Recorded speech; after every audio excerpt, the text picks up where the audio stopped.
To build the Great Pyramids of Giza, Egyptian laborers hauled millions of limestone blocks under the scorching sun. It was an astonishing feat of human endurance, requiring a massive and highly organized workforce. But during one of the largest construction projects in ancient history, that entire workforce walked off the job. They refused to lift another stone. They didn't strike over pay or working hours. They revolted because they ran out of a vegetable. Specifically, they ran out of garlic.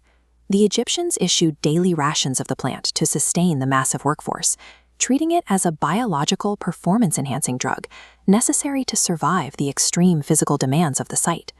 Historical records indicate that a single crop failure of this one vegetable was enough to spark a revolt and halt construction on the Giza Plateau. That reliance echoed across the ancient world. Greek Olympic athletes consumed large amounts of it before competitions to boost their stamina. Roman generals fed it to their legions before every campaign, convinced it sharpened aggression and built courage. Yet the ruling classes despised it. The very same Egyptian priests who considered the plant sacred refused to cook with it, deeming the smell too crude for their station. Roman aristocrats like the poet Horace were so horrified by the scent that they publicly cursed the plant, sneering at the field workers who stomached it. The Greeks enforced this divide at the doors of their holiest sites. Anyone attempting to enter the temple of the goddess Cybele had to pass a mandatory breath test. If you smelled of garlic, you were turned away at the door. For millennia, garlic lived in this contradiction. It was power for the poor and shame for the rich, a plant universally prescribed by physicians and relied upon by warriors, yet treated as a mark of vulgarity by the elite. By the time we reach medieval Europe, the plant's role expanded from a physical fuel into a mystical defense mechanism. People hung it over doorways and wore it around their necks to ward off everything from witches to the undead. During the horrors of the Black Death, the medical consensus held that fatal sickness traveled through the environment via miasmas, foul air that carried disease directly into the lungs. To survive, plague doctors built physical barriers against this bad air. They wore terrifying beak-shaped masks and stuffed the lung cavities with a dense mixture of aromatic herbs and heavy doses of garlic, believing the intense smell would block the sickness. That physical defense eventually bled into folklore. If the scent could repel a lethal plague, peasants reasoned it could repel other forms of darkness, an idea that Eastern European traditions and later writers like Bram Stoker cemented into the modern vampire mythos. These societies recognized a protective power at work, but lacking a biological framework to explain it, they attributed their survival to magic and foul odors. The true explanation stayed hidden until 1858, when the French microbiologist Louis Pasteur demonstrated that garlic juice could actively kill bacteria. An intact clove contains no medicine. Its chemical precursors sit dormant.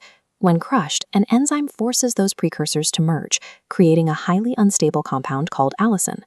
Allicin is a ruthless antimicrobial agent that destroys bacteria on contact, releasing a potent sulfur odor.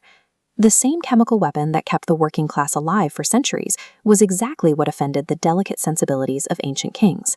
That raw chemical weapon would face its ultimate test in the early 20th century. In the filthy, mud-soaked trenches of the Western Front, wounds became infected almost immediately, and standard antiseptics were in constant short supply.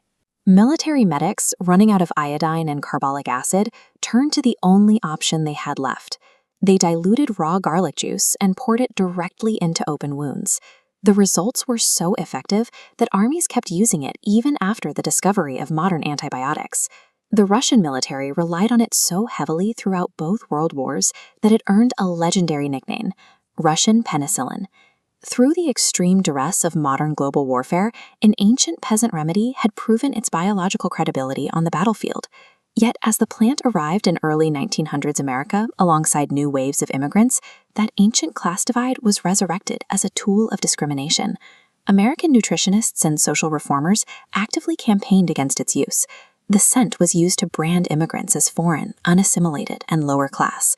In 1939, Life magazine featured baseball legend Joe DiMaggio on its cover. The nationally published article praised the Italian-American icon explicitly for not reeking of garlic, a widely circulated detail that made the conditions of social acceptance impossible to miss.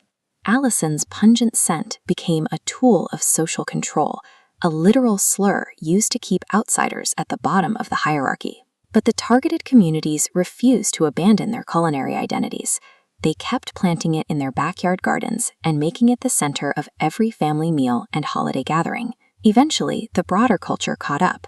By the 1960s, influential figures like Julia Child were peeling and mincing cloves on national television, while counterculture movements championed intense, authentic flavors over bland, processed diets. Today, that mainstream victory is absolute.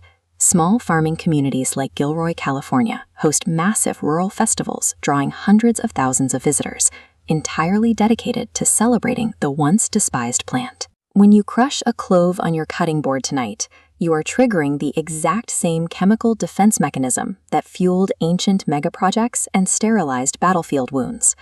After 6,000 years of social prejudice, the biology simply outlasted the critics.